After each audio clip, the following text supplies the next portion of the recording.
ఈరోజు రాష్ట్రమంతటా తెలంగాణ అవతరణ వేడుకలను వైభవంగా జరుపుకుంటున్నాము. ఈ సందర్భంగా సూర్యాపేట జిల్లా ప్రజలకు శుభాకాంక్షలు.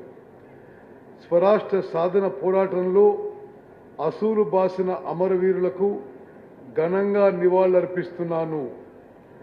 ఎందరెందరో అమరవీరుల త్యాగాల పునాదుల మీద ఏర్పడిన తెలంగాణ రాష్ట్రం ఈరోజు అన్ని రంగాల్లో అగ్రగామిగా నిలుస్తుంది. ఈ సందర్భంగా అమరుల కుటుంబాలకు, ఉద్యమకారులకు, స్వరాష్ట్ర సాధన పోరాటంలో పాలు పంచుకున్న చిన్న పెద్దలందరికీ పేరు పేరున నమస్కారాలు. ప్రత్యేక తెలంగాణ రాష్ట్ర ఉద్యమ స్ఫూర్తిని, నాటి ఉద్యమ తీరును, అమరుల త్యాగాలను ఒకసారి మనం గుర్తు చేసుకోవాల్సిన బాధ్యత మనపై ఉంది. ప్రత్యేక రాష్ట్రంగా తెలంగాణను ఏర్పరచాలని 1969లో మొదలైన ఉద్యమం దాదాపు 60 సంవత్సరాలు కొనసాగి జూన్ 2, 2014న ప్రత్యేక తెలంగాణ రాష్ట్రం ఏర్పడింది. తెలంగాణ ఉద్యమంలో అమరుల త్యాగం వెలకట్టలేనిది.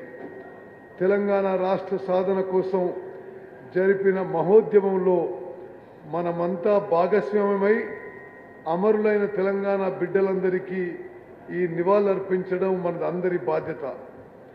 తెలంగాణ రాష్ట్రాన్ని భారతదేశంలోనూ ప్రపంచ స్థాయిలోనూ అగ్రస్థానంలో నిలిపేందుకు గౌరవ ముఖ్యమంత్రి రేవంత్ రెడ్డి నాయకత్వంలో తెలంగాణ రైజింగ్ 2047 విజన్తో ప్రజాప్రభుత్వం ముందుకు సాగుతోంది. తెలంగాణ రాష్ట్ర అభివృద్ధికి ఆర్థిక, సామాజిక, పరిపాలన రంగాల్లో ఆదర్శవంతమైన లక్ష్యాలతో తెలంగాణ రైజింగ్ 2047 విజన్ డాక్యుమెంట్ను రూపొందించినట్టు గౌరవ ముఖ్యమంత్రి రేవంత్ రెడ్డి గారు ఇటీవల జరిగిన నీతి ఆయోగ్ సమావేశంలో వెల్లడించారు.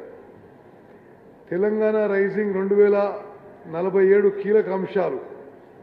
తెలంగాణ రైజింగ్ 2047 విజన్లో 4 కీలక అంశాలున్నాయి. అవి పేదల సంక్షేమం, సమగ్ర పాలసీల రూపకల్పన, ప్రపంచ స్థాయి ఇన్ఫ్రాస్ట్రక్చర్ డెవలప్మెంట్, పారదర్శక సుపరిపాలన లక్ష్యాలకు ప్రాధాన్యమిస్తారు. ఈ లక్ష్యాల సాధనకు ప్రభుత్వం ఇప్పటికే పలు చర్యలు చేపట్టింది. తెలంగాణ సమగ్ర అభివృద్ధికి ఇప్పటికే welfare and social justice policy, green energy policy, infra and industrial policy, tourism పాలసీలను ప్రభుత్వం సిద్ధం చేసింది. ఈ విజన్ డాక్యుమెంట్ భవిష్యత్ తెలంగాణకు ఒక భగవద్గీత. ఇది తెలంగాణ రూపురేఖలను మార్చేస్తుంది. ఆడబిడ్డలకు అండదండలు. ఆడబిడ్డలకు ఆనందంగా ఉన్న ఇంట మహాలక్ష్మి తాండవిస్తుంది. అందుకే రాష్ట్రంలో 1 కోటి మంది ఆడబిడ్డలను కోటీశ్వరులు చేయాలన్న సంకల్పంతో ప్రభుత్వం అనేక కార్యక్రమాలు చేపట్టింది. ఆర్టీసీ బస్సుల్లో ఉచిత ప్రయాణం, 500 రూపాయలకే వంట గ్యాస్ సరఫరా, 200 యూనిట్ల ఉచిత విద్యుత్ సరఫరా, ఇందిరమ్మ ఇల్లు వంటి పథకాలతో పాటు సంపన్నులతో సమానంగా తెలంగాణ మహిళలతో విద్యుత్ ప్లాంట్లు కూడా ఏర్పాటు చేయించాలని ప్రభుత్వం నిర్ణయించింది. మహిళలు పెట్రోల్ బంకుల నిర్వహణ, మహిళా శక్తి క్యాంటీన్ల నిర్వహణ చేపట్టారు. శిల్పారామంలో 100 ఇందిరా మహిళా శక్తి స్టాళ్లను ప్రభుత్వం ప్రారంభించింది. మహిళా సంఘాల ద్వారా 600 బస్సులు కొనుగోలు చేయించి ఆర్టీసీకి అద్దెకు ఇవ్వాలని నిర్ణయించాము. ఇందులో 150 బస్సులు ఆర్టీసీకి అద్దెకు ఇవ్వాలని నిర్ణయించాము. ఇందులో 150 బస్సులు ఇప్పటికీ అందజేయడం జరిగింది. రైతులకి రుణ విముక్తి. దేశ వ్యవసాయ చరిత్రలో నిలిచిపోయేలా అధికారంలోకి వచ్చిన కేవలం 8 నెలల కాలంలో 25 లక్షల మంది రైతులను రుణ విముక్తులు చేయడం జరిగింది. 20,617 కోట్ల రూపాయలు రుణమాఫీ చేశాం. రైతుకి పెట్టుబడి సాయం పెంచి రైతు భరోసా పథకం కింద ఎకరానికి 12,000 రూపాయలు ఆర్థిక సాయం అందిస్తున్నాం. రైతులు పండించిన ప్రతి గింజ కొనుగోలు చేస్తూ ధాన్యం కొనుగోలు చేసిన 24 గంటల్లో రైతుల ఖాతాల్లో నగదు జమ చేయడం జరుగుతుంది. గత ఏడాది 2,90,00,000 టన్నుల ధాన్యం పండించి తెలంగాణ రైతులు దేశానికి ఆదర్శంగా నిలిచారు.